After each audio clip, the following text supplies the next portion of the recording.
Moves us on to San Diego Comic-Con. Which is this weekend. It is. Marvel and DC both have panels.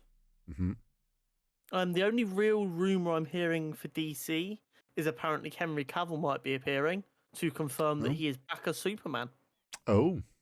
Which would be huge, bearing in mind everyone thought he'd left and wasn't coming back. Yeah, and thought he was leaving to go to MCU. There is also a lot of people going, everyone thinks he's going to rock up on the... Yeah, there's a subset of people going, Twitter when Henry Cavill rocks up at the Marvel panel instead. And they go, excuse me, Henry, you're in the wrong panel. You're in the wrong place. Or what if he shows up to both? That would be amazing. But bearing in mind that Marvel is owned by Disney, apparently there's not going to be any huge, shocking announcements at San Diego Comic-Con. And the really, really big ones are going to be saved for D23, which is Disney's own kind of event. But they're always going to give Comic-Con fans something, because Comic-Con fans are a microcosm of the most critical Marvel fans. Yeah, they're like, Comic-Con's been around for so long, they are like the core of nerd fandom. Yeah. So what we will get is we will get stuff that is going to be nerd-pleasing this weekend. And then stuff that is going to be financially significant to the MCU's success at D23. Yeah, I think we may get some teasers at Comic-Con, but we won't get any trailers or anything like that level till D23, I don't think. So, going back to what I was saying about the X-Men casting rumours, apparently there is a rumoured project called The Mutants that people think might be announced this weekend. Now or confirmed to be being worked on.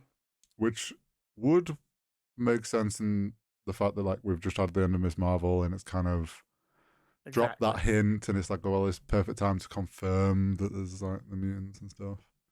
Yeah, I could see something like that. And we might also get, I mean, you never know, some of these casting rumours might be confirmed. Yeah. If Blade is coming middle of next year, we may well get Anthony Starr doing a walkout as Dracula. Yep.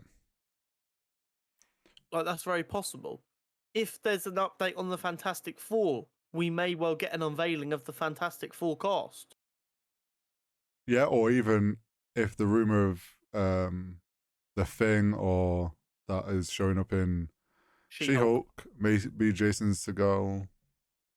Exactly. Shows up and says, yeah, I'm going to be in She-Hulk. Wagwan. It's clobbering time. I'm wondering if we get any sort of Black Panther teaser. Maybe not a trailer, but maybe a teaser. I think we do get a teaser. With how close we're getting now. Yeah. I think we get a teaser. But it might be one of them ones that they try really hard to lock down so only people there get to see it, and then we have to wait another 3 or 4 days before it gets leaked. Possibly. I also wonder if there'll be anything on Secret Wars. So here's my thing with Secret Wars. Okay. I don't want them to give us any information because of the whole point of it. Yeah. I want to watch Secret Wars and then look back at everything I've watched for the last 2 years and go, holy shit, how did I miss the signs? The numbers, Ryan, what do they mean? Or Mason, whatever the fuck it is. I want to have such little information that it feels like every second is me going, oh my god, I'm such a dumbass, how did I miss that? And the more information we get, the less easy that is to pull off. Obviously. They could do we might get updates. Yeah, there could be some update, or I think we might also get an update on the Marvels.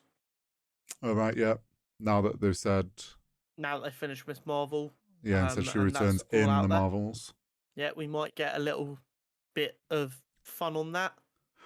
But I'm really curious to see, bearing in mind they've said they're saving big announcements for D23.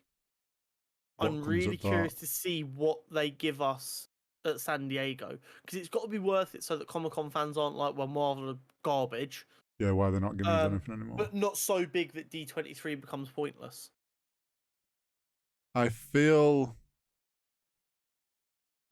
we're going to get 1 or 2 teasers for different things, confirmations of shows, maybe like the Mutants Project, like just the title cards, like they've done that stuff before, and maybe we get an actor confirmation for something that's coming.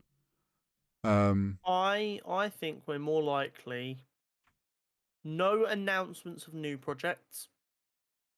Okay. Because that's financially important. So that Yeah, would say I get for you. D23. I think we might get 1 or 2 castings confirmed and a couple of sneak peeks at things.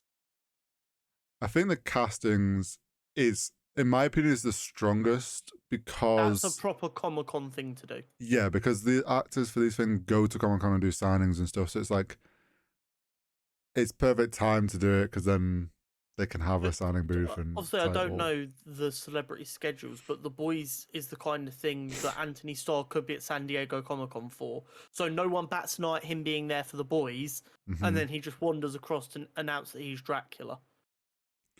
They could also do the same with Henry Cavill, to be honest. Yeah, exactly. Like, he could honestly just be there to do Superman signings, and then he also rocks up on a panel. Exactly. And that's the beauty of it, and that's why it's always such a good place to do casting. Because, yeah, you might go, oh, that person's rumoured to be there, but I know for a fact they're going to be there for that because they're in that. Yeah. So I'm not going to assume they're going to be over there, but it makes it easier for celebrities to be there and it not get instantly ruined that they're going to be appearing. Yeah. But there is also a room we might get a look at the Halloween special that Marvel are bringing out this year. Which apparently is going to introduce us to Werewolf by Night. Oh. So it'll be interesting to see if we get any more about that. That, again, is a very San Diego Comic-Con thing to give us some information on. Yep, agreed. Talking of Disney Plus, and all of their money-making schemes, Deadpool 1 and 2 and Logan are all coming to Disney Plus tomorrow. Now, I believe Deadpool is already on Disney Plus in the UK. I think Deadpool 1 might be. I feel like I've seen it on in there. the UK, or it might have been previously and then disappeared, and it might be coming back now. Maybe. But they are all going to be on Disney Plus from tomorrow, including in the US, which is the big thing because they've been so weird about R-rated content. Yep. So these are going to be 3 R-rated films all dropping on Disney Plus in America on the same day. And this being successful is very important for the future of Disney Plus being able to have more adulty shows and films on there. Yeah, especially if they've talked about them doing more like R-rated adult shows, haven't they? So yes, they need to test that having a whole section that's just Marvel R-rated and gets the viewership and like is worth it to them. So I mean, they're 3 of my more enjoyable films. Deadpool 1 and 2 are probably the comic book movies I've rewatched the most. Let's say I've watched Deadpool 1 multiple times. I don't actually know if I've watched Deadpool 2 multiple times. I don't watch many films multiple times. I have a weird memory for films. So I tend to watch them once, know what's gone on for long enough, and then as with a lot of films, they kind of get forgotten about. So no one ever talks about it, so I don't need to remember it. Yep. Apart from like some of your obvious outliers. Which is why I need to go back and watch Lord of the Rings because it's relevant again. It's like studying to be able to have human conversations. I happened to watch Deadpool 1 when I was in London because I was in my hotel room up at night seeing what was on TV because I had nothing, like, internet was rubbish and I couldn't stream Netflix or anything. And Deadpool 1 was on, so I put it on because I was like, oh yeah, I'll watch this. Stick. And we have a little